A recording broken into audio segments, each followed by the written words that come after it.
നമ്മളെ ഓർമ്മിപ്പിക്കുന്ന ആൾക്കാരല്ല എൻ്റെ വീട്ടുകാർ. ഉം. എന്ത് പറ്റിയത്, പുതിയതായിട്ട് സംസാരമൊക്കെ മാറി വരുന്നു എന്ന് നമ്മളെ ഓർമ്മിപ്പിക്കും. ഓ. മനസ്സിലായി. അതുകൊണ്ട് തന്നെ ഞാൻ പറഞ്ഞു, എനിക്ക് ഇപ്പം എൻ്റെ ഈ മുട്ടുവേദന വന്ന് ഇപ്പം എൻ്റെ ഡോക്ടർ പറഞ്ഞു, ഒരു കാര്യം ചെയ്യും, ആ. നിങ്ങൾ കഴിയുന്നത് ഈ രണ്ട് കാലും കൂടെ ഇങ്ങനെ തൂക്കിയിട്ടിരിക്കരുത്, നീര് വരും. ആ. അപ്പോൾ ഒരു കാലിൻ്റെ മുകളിൽ ഒരു കാല് വെച്ച് ഉം. അങ്ങനെ ഇരിക്കൂ. ഉം. പക്ഷെ എൻ്റെ വീട്ടിൽ സമ്മതിക്കത്തില്ല. എന്ത് പറ്റി മക്കളെ, കാല് ഭാരമായിട്ട് തോന്നുന്നോ, എന്ത് പറ്റി കാലുമേ കാലിട്ടൊക്കെ ഇരിക്കുന്നതെന്ന് ചോദിക്കും. ഉം. എന്നാലും ആരും ഇല്ലാത്തപ്പോൾ ഞാനപ്പോൾ യൂസ്ഡ് ആവുകയാണ്. ഉം. അപ്പോൾ അങ്ങനെയുള്ള നല്ല എഡ്യൂക്കേറ്റഡ് ആണ് എൻ്റെ അമ്മ. ഉം. പക്ഷെ എങ്കിലും പറഞ്ഞു തരുന്നൊക്കെ അങ്ങനെയുള്ള കാര്യങ്ങളാണ്. അപ്പം നമ്മുടെ പെരുമാറ്റത്തിൽ കുറച്ചൊരു കൂടുതൽ ഗൗരവമോ കുറച്ച് ഹാർഷായി പോയി കഴിഞ്ഞാൽ അങ്ങനെയൊന്നും സംസാരിക്കാൻ പാടില്ല എന്ന് എല്ലാവരും കൂടെ നമുക്ക് ഓപ്പോസിറ്റ് ആവും. ഓ. എല്ലാവരും, കുടുംബത്തിലുള്ള എല്ലാവരും എന്തു ചെയ്യും, അത് ഭയങ്കര മോശമായപ്പോൾ അങ്ങനെ സംസാരിച്ചത്. അപ്പം നമുക്ക് വല്ലാത്തൊരു അന്തരീക്ഷമാവും നമ്മുടെ വീട്ടിലെ. അപ്പൊ ചേച്ചിക്ക് അങ്ങനെ എപ്പോഴെങ്കിലൊക്കെ മാറ്റങ്ങൾ സംഭവിച്ചിട്ടുണ്ട്? അപ്പൊ അല്ല, അവരിങ്ങനെ ചിലപ്പോ നമ്മൾ മനുഷ്യരല്ലേ, അതെ.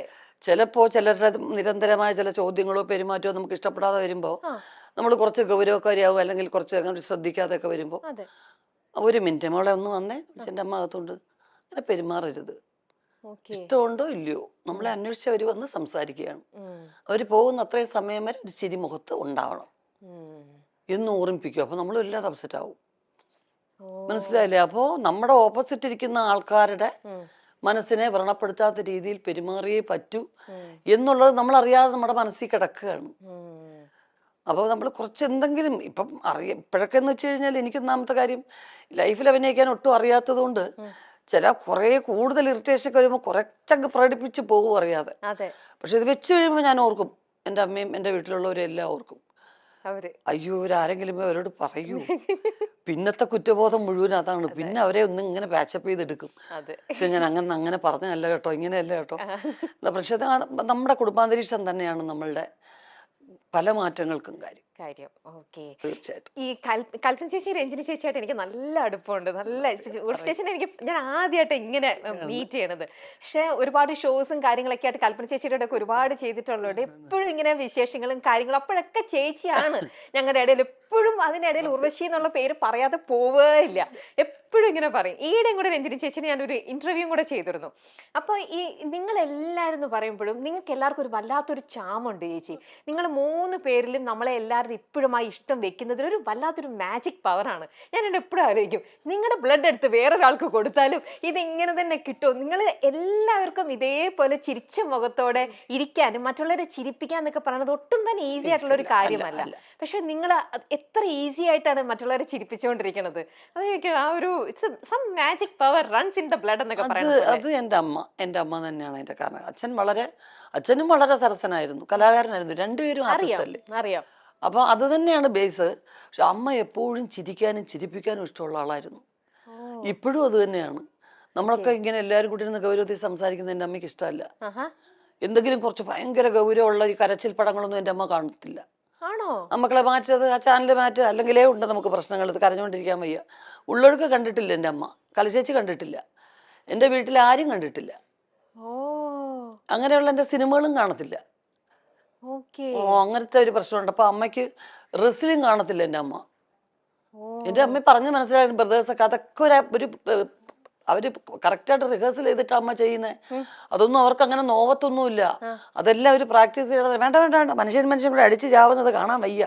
അവൻ നെറ്റിന്റെ മുകളിൽ കയറി താഴെ അവൻ്റെ നെഞ്ചത്തോട്ട് ചാടുന്നു, വേണ്ട എനിക്ക് കാണുകയോ വേണ്ട എന്ന് പറയും. അപ്പൊ അത്രയും ഒരു പോസിറ്റീവ് അറ്റ്മോസ്ഫിയർ ഇഷ്ടപ്പെടുന്ന ഒരാളാണ് എൻ്റെ അമ്മ. ഇതൊക്കെ ആക്ടിങ് ആണെന്ന് അറിയുന്ന ഒരാള്, ഒരു ആക്ടറും കൂടിയാണ്, എന്നിട്ടും ഇങ്ങനെ അല്ലേ? ചേച്ചിക്ക് അപ്പൊ ഇതിനോടുള്ള ചേച്ചിയുടെ കാഴ്ചപ്പാട് എങ്ങനെയാ? തീർച്ചയായിട്ടും അതൊരു പരിധി വരെയും കറക്റ്റാണ്. പക്ഷെ എനിക്കൊക്കെ എന്ന് വെച്ച് കഴിഞ്ഞാൽ ഒരുപാട് അങ്ങ് അഭിനയിക്കാൻ പറ്റത്തില്ല. അപ്പൊ എന്ത് ചെയ്യും, നമ്മള് കണ്ടിട്ടുള്ള ഏറ്റവും പരിധി ഒട്ടും ഗൗരവമില്ലാത്ത അങ്ങ് സംസാരിച്ചേക്കുക. നമുക്ക് ഫീൽ ചെയ്യുന്നതോ അല്ലെങ്കിൽ ഒട്ടും ഇത് കാര്യമായിട്ടുള്ള രീതിയിലുള്ള സംസാരം എല്ലാം തോന്നിക്കഴിഞ്ഞാൽ പരസ്പര ബന്ധമില്ലാതെ ഞാൻ വേറെ കാര്യങ്ങളൊക്കെ സംസാരിക്കും. ഡൈവേർട്ട് ചെയ്തിട്ട് അവര് ചോദിക്കുന്ന ചോദ്യം ഉത്തരവായിരിക്കത്തില്ല ഞാൻ പറയുന്നത്. ഒരു ബന്ധത്തിനെയും ഈ ചോദ്യത്തിനെയും ഉത്തരം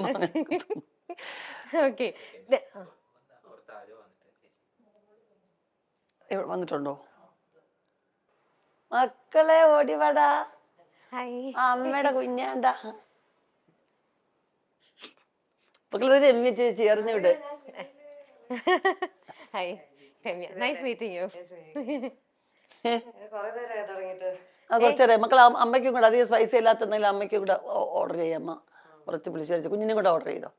മേളിലുണ്ടോടാ എല്ലാം വലിച്ചു വാരിയിട്ടേക്കാ മുകളിലത്തെ റൂം കേട്ടാ. ചേച്ചി നിങ്ങളുടെ കൂടെ ഏറ്റവും കൂടുതൽ നർമ്മം അല്ലെങ്കിൽ ഭയങ്കര എന്താ പറയാ ഹ്യൂമർ സെൻസും കൗണ്ടറൊക്കെ പറയണത് നിങ്ങളിൽ ആരാ? കൽപ്പന ചേച്ചി. ആണോ? അയ്യോ മിനി ചേച്ചി കൊച്ചിലെ മുതലേ ആഹാ. അവളുടെ പേരൊക്കെ വേളൂർ കൃഷ്ണൻകുട്ടി ഞങ്ങളുടെ പിന്നെ കഥയുടെ പേരുകളിലൊക്കെ അവൾ അറിയപ്പെട്ടിരുന്നത്. ആൾക്കൂട്ടത്തിൽ ഏലിയമ്മ അങ്ങനെയൊക്കെയാ വിളിച്ചിരുന്നത്. കാരണം വെച്ചാൽ എവിടെ ആൾക്കൂട്ടോ ബഹളം ഉണ്ടെങ്കിൽ അവിടെ അതിൻ്റെ ഇടയ്ക്ക് വരും. എന്താ നിങ്ങളെ കാര്യം, എന്നിട്ട് ന്യൂസ് എത്തിക്കാനാ. ഓ എന്നിട്ട് വണ്ടി ഇടിച്ചപ്പോ എന്തോ പറ്റി എല്ലാത്തിനും പറഞ്ഞിട്ട് പോപ്പുലർ ആയിരുന്നു കൽപ്പന ചേച്ചി. ഇപ്പൊ ഞാൻ കൊച്ചില് ചെറുപ്പം മുതൽ അങ്ങനെ ചെറുപ്പം മുതലേ ഞാൻ ഈയിടെ രഞ്ജിനി ചേച്ചിയുടെ ഒരു ഇന്റർവ്യൂ എടുത്തിരുന്നു. കല ചേച്ചി നിങ്ങളുടെ വീട്ടിൽ ഏറ്റവും കൂടുതൽ ഹ്യൂമർ സെൻസ് ആർക്കായിരിക്കും? കൽപ്പന ആണല്ലേ? പിന്നെ രഞ്ജിനി ചേച്ചി ഇത് തന്നെയാ പറഞ്ഞേ. നല്ലോണം ഇമിറ്റേറ്റ് ചെയ്യും. നമുക്ക് തോന്നും ആ ആളാണോ നമ്മുടെ മുമ്പിൽ ഇരിക്കുന്നതെന്ന് തോന്നും. സുന്ദരമായിട്ട് ഇമിറ്റേറ്റ് ചെയ്യും. ഓ അവര് നടക്കുന്ന പോലെ അത് ചെറുപ്പം മുതലേ എല്ലാവരും ഇമിറ്റേറ്റ് ചെയ്യും. എൻ്റെ അച്ഛൻ്റെ അമ്മ അമ്മയ്ക്ക് അങ്ങനെ വലുതായിട്ട് സിനിമയൊന്നും കാണത്തില്ല. ഈ ഭക്തി സീരിയലൊക്കെ മഹാഭാരതമൊക്കെ എന്ന് പറഞ്ഞ് തമ്പുരാനേ അതേ വാസുദേവായ എന്നൊക്കെ പറഞ്ഞ് മന്ത്രമൊക്കെ ജപിക്കും. പണ്ട് മഹാഭാരതത്തിന് ഒരു ഗ്ലോബൊക്കെ വരുമല്ലോ. അപ്പൊ അത് പറ്റിക്കുക. ഉമ്മ എണീക്കുമ്മ കൃഷ്ണൻ മരുന്നമ്മ എണീക്കുമ്മ തമ്പുരാനെ എന്തൊക്കെ അതൊക്കെ തൊഴും. അത് വേഷമാണോ ഇതാണെന്നുള്ള അത്ര ഇന്നസെന്റ് ആൾക്കാരായിരുന്നു നാട്ടുപുറത്തെ ശരിക്കും. അപ്പൊ രണ്ടുപേര് ഹഗ് ചെയ്യുന്നത് ഫിലിം ഒട്ടിച്ചിട്ടാണ് എന്നാണ് മിനിച്ചേച്ചിയെ പറഞ്ഞു അവതരിപ്പിച്ചിരിക്കുന്നത്. കാരണം ഇതൊക്കെ എല്ലാം ഒറിജിനലാണെന്ന് പറഞ്ഞ ഞങ്ങളൊക്കെ അഭിനയിക്കല്ലേ. എന്തുവായത് ഇങ്ങനെ അങ്ങ് കെട്ടിപ്പിടിക്കുവോ, എന്തൊരു മോശമായത്, അത് മാറ്റത് പിള്ളേര് വഷളാവാതെ എന്ന് പറയും.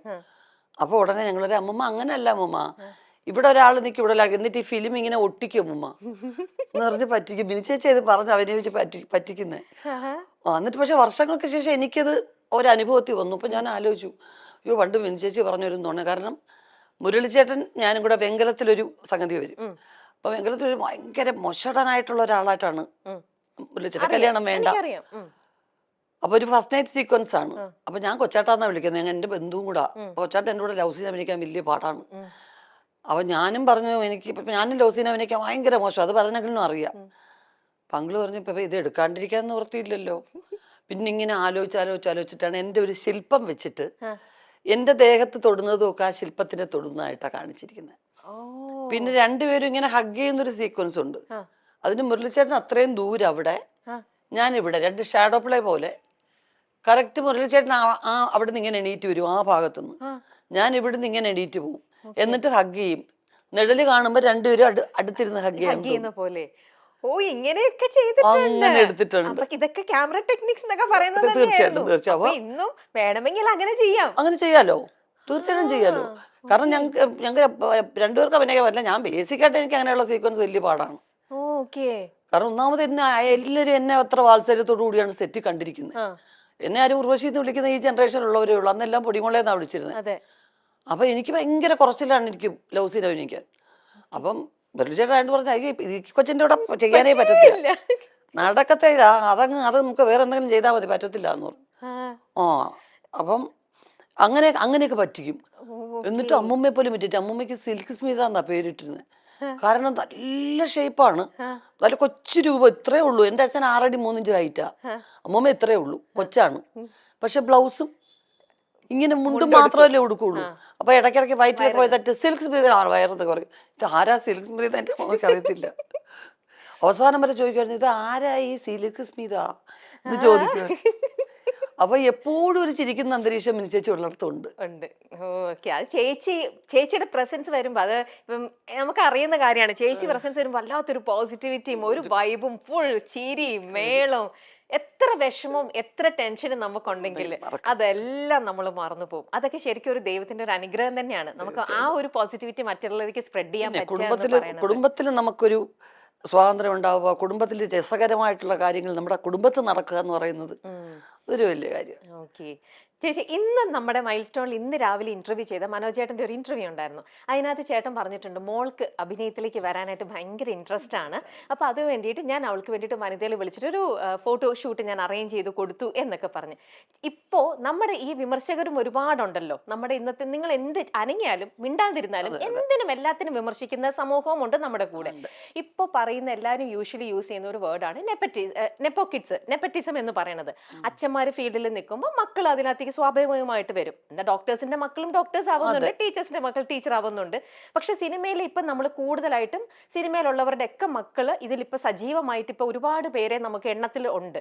അതുകൊണ്ട് തന്നെ സോക്കോൾഡ് ഇപ്പൊ എല്ലാവരും പറഞ്ഞത് നെപ്പോ കിഡ് എന്ന് പറഞ്ഞിട്ട് നെപ്പോ കിഡ്സ് എന്നുള്ള ഇതിലേക്ക് വരുന്നു.